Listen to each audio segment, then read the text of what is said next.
क्या आपने कभी सोचा है कि आखिर मौत के बाद क्या होता है? पहली बार में तो ये सवाल आध्यात्मिक लग सकता है। गरुड़ पुराण से लेकर विभिन्न दर्शन में भिन्न-भिन्न जवाब मिल जाएंगे, लेकिन अगर इस विषय को वैज्ञानिक नजरिए से देखें, तो सवाल और उसके जवाब दोनों बिल्कुल बदल जाएंगे। दरअसल, सवाल ये हो सकते हैं कि मौत के बाद शरीर में हर घंटा बीतने के साथ क्या बदलाव होते हैं? शरीर के कौन-कौन से अंग कितने घंटों तक जीवित रहते हैं?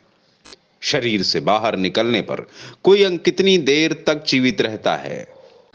मृत्यु के बाद शरीर की डिकम्पोजिशन कब शुरू होती है? मौत के बाद शरीर को कीड़े खाना कब शुरू कर देते हैं? आमतौर पर लोग मौत का मतलब ये समझते हैं कि दिल ने धड़कना बंद कर दिया, जबकि यह एक पूरी लंबी प्रक्रिया है। दिल की धड़कन थमने के बाद एक लंबी सीरीज में शरीर में बहुत कुछ हो रहा होता है। इस प्रोसेस को डिकम्पोजिशन यानी क्षरण कह सकते हैं। मौत के बाद बीत रहे हर मिनट के साथ सभी अंगों में कुछ बदलाव हो रहे होते हैं। जैसे हमारे शरीर का सबसे महत्वपूर्ण अंग ब्रेन जीवित रहने के लिए पूरी तरह ब्लड के जरिए मिल रही ऑक्सीजन पर ही निर्भर है। इसलिए दिल की धड़कन बंद होने के कुछ ही मिनटों बाद इसकी मौत हो जाती है। मौत के 1 घंटे के अंदर त्वचा का रंग फीका पड़ने लगता है, शरीर का तापमान गिरने लगता है, मसल्स का लचीलापन खत्म होने लगता है, लीवर काम करना बंद कर देता है, लेकिन ऑक्सीजन की कमी के बावजूद भी वह किसी तरह जीवित रहने की कोशिश कर रहा होता है। अगर इसे ट्रांसप्लांट करना होता है तो इसे शरीर से तुरंत निकालना और प्रिजर्व करना जरूरी होता है। एक और खास बात, मौत के बाद शुरुआती घंटे में लगभग हर जगह एक जैसी स्थिति होती है। उसके बाद की चीजें मौत के कारण जलवायु, तापमान जैसे कई कारकों पर निर्भर करती हैं। मौत के 2 से 6 घंटे के बाद शरीर में रासायनिक बदलाव होने लगते हैं, जिसे रिगर मोर्टिस की प्रक्रिया शुरू हो जाती है।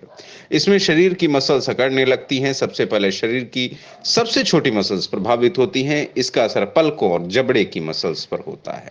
मौत के 6 से 12 घंटे का समय बीतने पर पूरे शरीर की मसल्स अकड़ कर कठोर हो जाती हैं। इस दौरान शरीर में ऑटोलोसिस नामक प्रक्रिया शुरू हो जाती है। इसमें हमारे शरीर की कोशिकाओं से एक खास एंजाइम निकलता है जो टिश्यूज को ब्रेक करना और उसे खाना शुरू कर देता है। इसे ही डिकम्पोजिशन कहते हैं। इसका मतलब है कि इस दुनिया में शरीर का मकसद पूरा हो गया है। जो भी सुकर्म या कुकर्म करने थे, वह पंच तत्व से बने शरीर ने कर लिए हैं।